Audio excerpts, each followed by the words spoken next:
Assalamualaikum warahmatullahi wabarakatuh. Mau umroh sesuai sunnah madhab syafi'i dengan biaya terjangkau? Daftar aja ke sini langsung.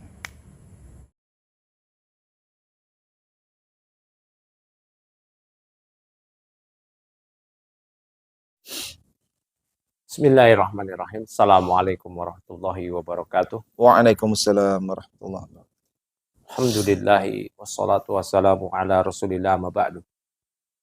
Teman-teman semua pemirsa dari Sanggah Syubhat TV, alhamdulillah kita berjumpa kembali tentu saja bersama teman kita Bang Ainur Rifki. Gimana Bang Ainur? Alhamdulillah Ustaz. Nah, sehat ya? Alhamdulillah. Baik. Sehat. Bang Ainur ini sudah request ini sejak tadi ya. Bahwasanya beliau ingin meminta waktu khusus kepada kita untuk membahas tentang sesuatu yang sedang ramai ya sekarang ya. Nah Ustaz. Di medsos, yaitu terkait tentang apa namanya?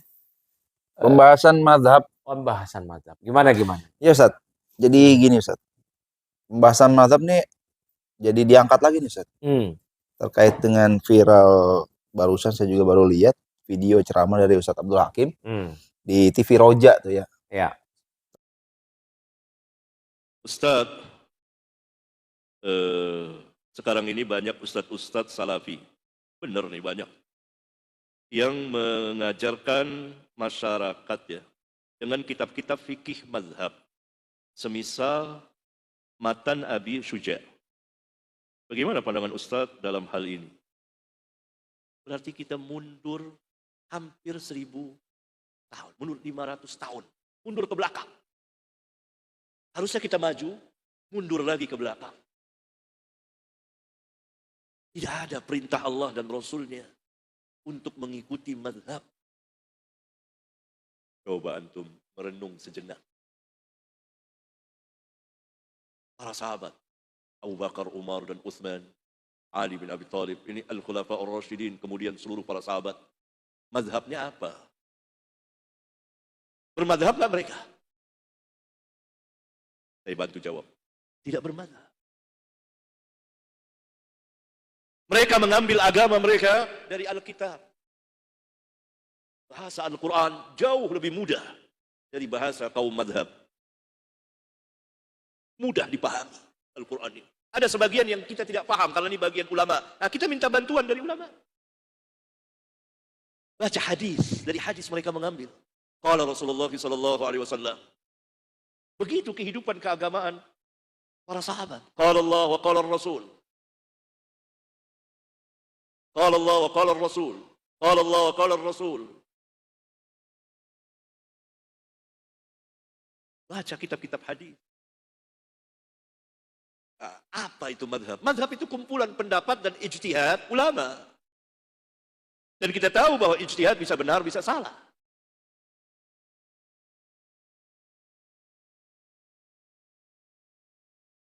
Jika benar apa yang dikatakan di dalam pertanyaan ini cukup banyak, maka ini musibah.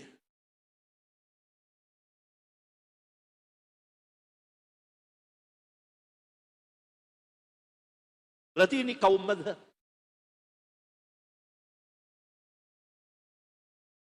Dan menyandarkan kepada manhaj salaf. Manhaj salaf tidak demikian. Tidak. Yang pertama diajarkan qala Allah, qala Rasul, qala Allah, qala Rasul, qala Allah, qala Rasul. Sebagaimana para sahabat ridwanullah alaihim jami'an. Kalau tidak mampu, diam dan duduk di belakang. Serahkan kepada yang mampu untuk mengajarkan qala Allah wa qala Rasul.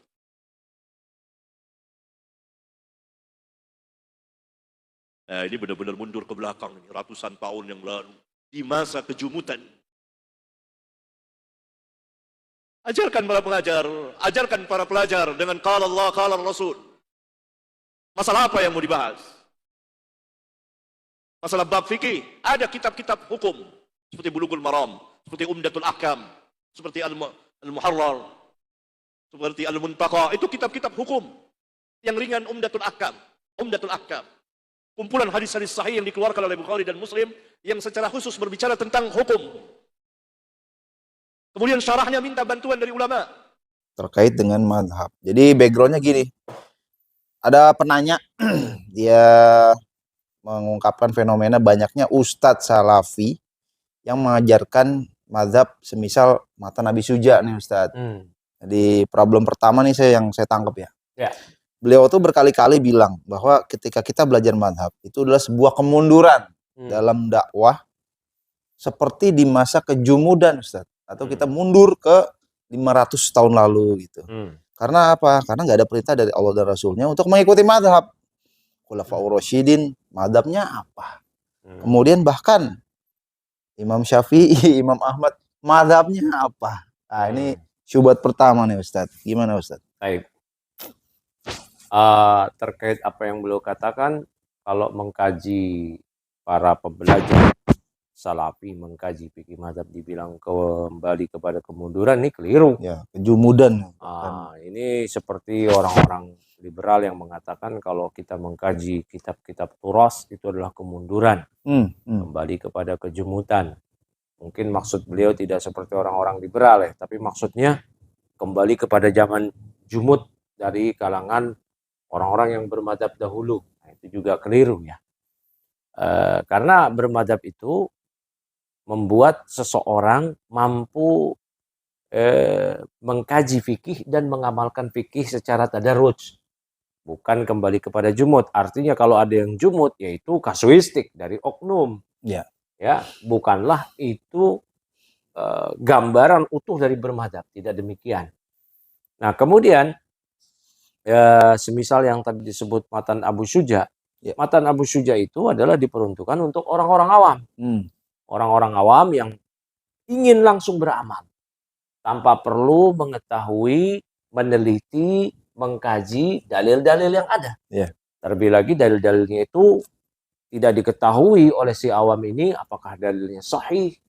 Kalaupun sahih, apakah sifatnya nas atau zahir, mutlak atau muqayyad, nasih atau mansuh. Ya, apakah wajul istidlalnya itu bagaimana, syarahnya gimana. Kalau ternyata hadis itu sahih, ternyata ada yang menyelisihi dengan hadis-hadis sahih yang lain.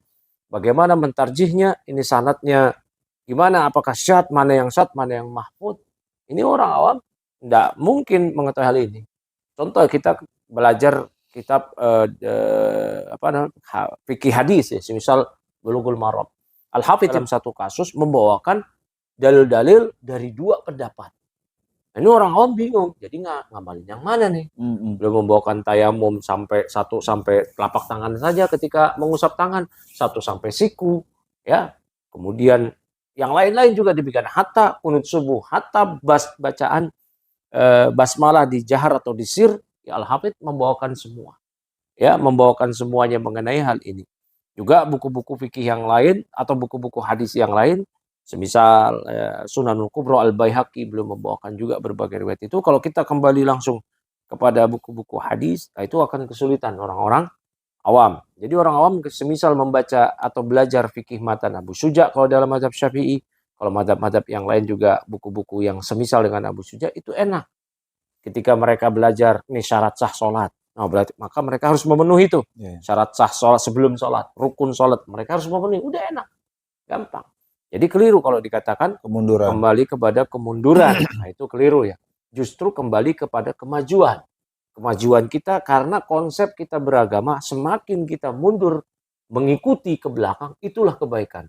Kullu khairin fittiba iman salaf. Semua kebaikan itu ada pada mengikuti salaf. Dan ini juga keliru ya, karena para ulama itu banyak memuji matan Abu Syuja. Ya, boleh aja di searching di Google dengan kata kunci mungkin sana'u al-ulama'i ala matni Abi Syuja, itu akan keluar itu pujian-pujian para ulama terkait matan Abu Syuja yang berbarokah, yang para ulama berkhidmat, mensyarahnya, mentakliknya, bahkan juga ada nazomnya dan seterusnya. Ya. Nah, kalau dikatakan mazhab Khulafaur Rasyidin apa, sahabat kan, apa, mazhab para Imam Syafi'i bahkan Syafi'i apa. Begini ya. Level Imam Syafi'i, Imam Ahmad, Imam Malik, Imam Abu Hanifah dan yang selevel dengannya atau yang semisal mazhab-mazhab yang tidak dikhidmati oleh para murid-muridnya tapi punya mazhab dahulu semisal mazhab Sufyan Ats-Tsauri, Ibnu Uyainah, mereka level-levelnya level-level mujtahid. Sedangkan mujtahid itu dikatakan oleh para ulama, bahkan Ibnu Qudamah sampai mengatakan ittafaqa al-ulama. Para ulama bersepakat bahwasanya mujtahid itu nggak boleh bertaklid. Ya, dikecualikan oleh para ulama usul yang lain kalau memang terjadi hadisah, ada suatu kasus yang dia mesti pecahkan namun waktunya sempit untuk dia beristihad, baru dia boleh bertaklid kepada mujtahid yang lain. Jadi intinya level-level Imam Syafi'i aja nggak boleh bertaklid, apalagi Khulafaur Rasyidin. Iya. Ya, Khulafaur Rasyidin yang mereka jelas keutamaannya, keilmuannya, ketakwaannya dibandingkan dengan empat imam mazhab.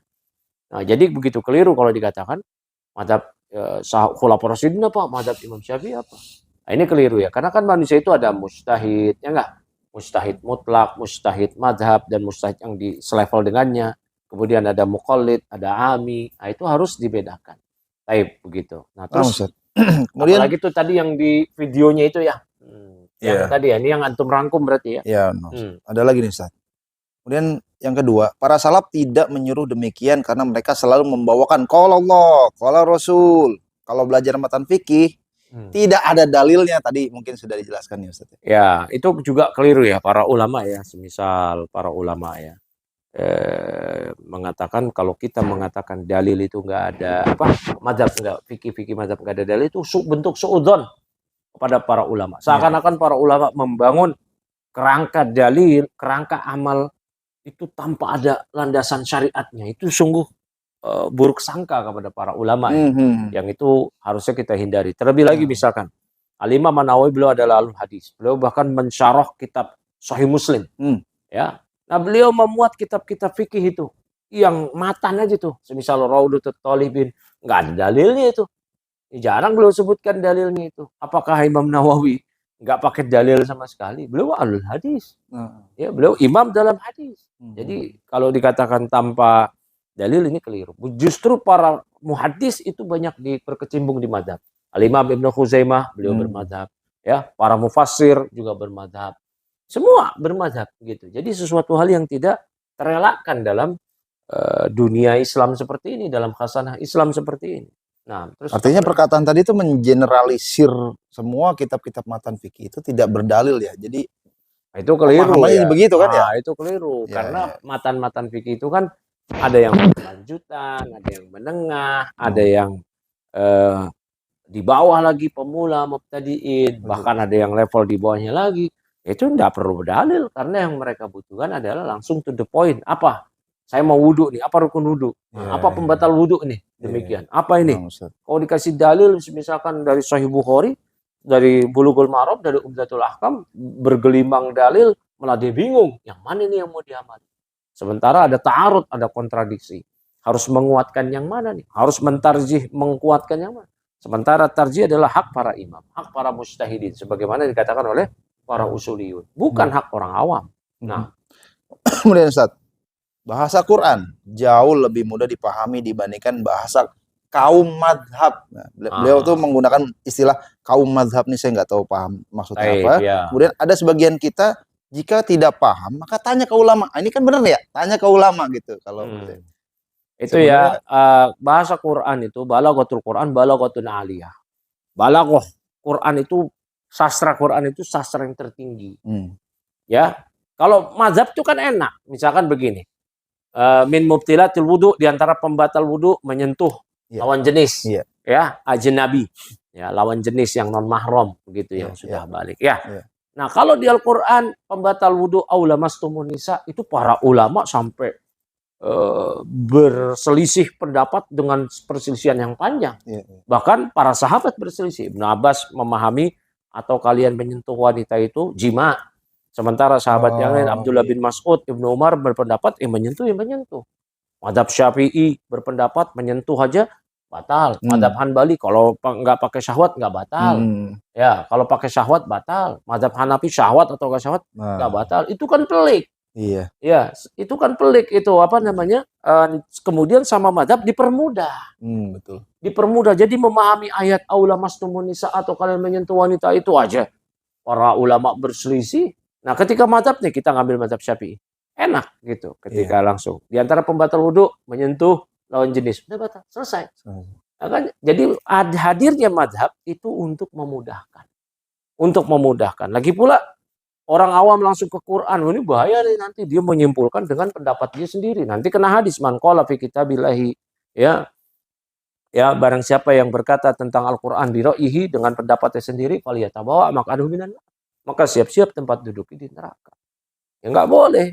Jadi dia mesti merujuk begitu. Waktu-waktu sholat, kapan sholat itu? Ya, di waktu mana aja kan nggak ada di hadis. Iya. Nah, hadis ini nanti lewat para sahabat. Ya, para sahabat itu kan ada 3 sahabat utama yang nanti diwarisi oleh para murid-muridnya terkait ilmu. Ada sahabat Ibnu Mas'ud di Irak, ada sahabat Ibnu Abbas di Mekah, ada sahabat Zaid bin Sabit dan Ibnu Umar di Madinah, nanti diwarisi. Ya, Ibnu Umar punya murid yang mantan budaknya namanya Nafi. Ya, Nafi ini nanti yang mengajarkan kepada Imam Malik. Ya, Zaid bin Sabit, ya. Kemudian di Ibnu Abbas punya murid ya namanya Amr ibn Dinar, sampai nanti kepada Sufyan ibn Uyainah, sampai kepada Imam Syafi'i. Ya, kemudian Ibnu Mas'ud punya murid di Kufah, ya. Ibnu Mas'ud punya murid-murid di Kufah, ada Alqamah, sampai kepada nanti Imam Abu Hanifah. Ya, jadi semua imam-imam madhab itu merujuknya nanti kepada para sahabat. Nah, sahabat ini ngambilnya dari Rasulullah Shallallahu Alaihi Wasallam. Jadi begitu. Nah, jadi ketika langsung disuruh kepada Quran, itu kesulitan. Iya. Ya, itu kesulitan. Itu baru satu kasus menyentuh wanita. Ayat aula mastumun nisa. Apalagi ayat-ayat yang lain. Begitu. Terus apa lagi tadi? Nah, Ustaz. Nah, yang saya menyedihkan juga nih kata-kata ini, Ustaz. Jika benar apa yang dikatakan penanya, maksudnya jika benar cukup banyak dari dai-dai salafi yang cukup banyak belajar madhab, maka ini adalah musibah, Ustaz. Di mana musibahnya ini, Ustaz? Nah, musibahnya begini ya. Apa yang beliau sampaikan ini ya, seakan-akan salafi itu terkotakkan oleh zaman sekarang. Padahal dulu imam-imam itu mereka adalah salafi. Ya kan, yang imam-imam madhab. Ya, Imam Ibnu Rajab salafi memangnya beliau apa? Hizbiyun apa? Nah, Imam Ibnu Rajab Al-Hanbali itu Al-Hafidh punya kitab namanya Ar-Rad ala man ittaba' ghaira madahib al-arba'ah. Bantahan terhadap orang yang mengambil pendapat selain 4 imam madhab. Safarini juga membantah itu. Yang selain mengambil dari pendapat imam madhab, maka dia orang sesat, orang bodoh. Syekh Shalih Al-Fauzan juga mengatakan demikian. Zaman sekarang ini nggak mungkin kita mengacu kepada pendapat sendiri. Emangnya kita siapa? Mujtahid gitu. Pasti ngambil dari pendapat para imam. Dan kita nggak boleh lepas dari situ. Ya. Makanya kalau baru punya modal 1, 2, 3 hadis, baca 4 buku hadis, 5 buku hadis, kemudian kita menyimpulkan, ini bahaya sekali beristinbat. Seorang ulama murid dari Imam Malik, ya, Imam Lais, namanya Al-Imam Ibnu Wahab. Beliau mengatakan, di zaman beliau ini, kullu sahibi hadisin wa laysa lahu imamun fil fiqh fahuwa dalun. Setiap ahli hadis ini bukan yang cuman baca buku hadis. Ya, bukan yang cuman tahu ilal hadis, ini ahli hadis yang levelnya di mata Ibnu Wahab. Setiap ahli hadis yang dia nggak punya imam dalam fikih, maka dia tersesat. Ya, maka dia tersesat. Nah, itu bahaya sekali. Maka Sufyan ibn Uyainah mengatakan, kullul ahadis mudillatun illa lil fuqaha. Semua hadis bisa menyesatkan kecuali bagi para ahli fikih. Nah, itu maka ahli fikih yang nanti mengetahui, oh hadis ini penempatannya gimana. Begitu. Karena tidak semua yang ada hadisnya itu bisa diamalkan. Ya kan? Nah, kemudian tidak semua yang tidak ada dalilnya berarti tidak bisa diamalkan. Nah, tidak semua hadisnya yang dhaif tidak bisa diamalkan. Nah, ini nanti panjang ini dijelaskan oleh para fuqaha. Terus lanjut gimana lagi? Kemudian selanjutnya itu boleh belajar madhab, tapi khusus bagi para pembelajar yang sudah mapan untuk tujuan muqaronil madhahib, sehingga ia dapat mentarjihnya dan mana yang lebih dekat kepada dalil. Ya, yang sudah mapan. Justru buku-buku madhab itu kan ada buat pemula, ya enggak? Kayak Safinatun Najah, Matan Abu Syuja, itu buat pemula. Gimana mau muqaronah perbandingan madhab? Satu madhab aja dia enggak mapan begitu. Ya, jadi pembelajar fikih madhab itu kalau dibilang buat yang sudah mapan, justru buat orang awam, buat muqallid, biar dia langsung beramal.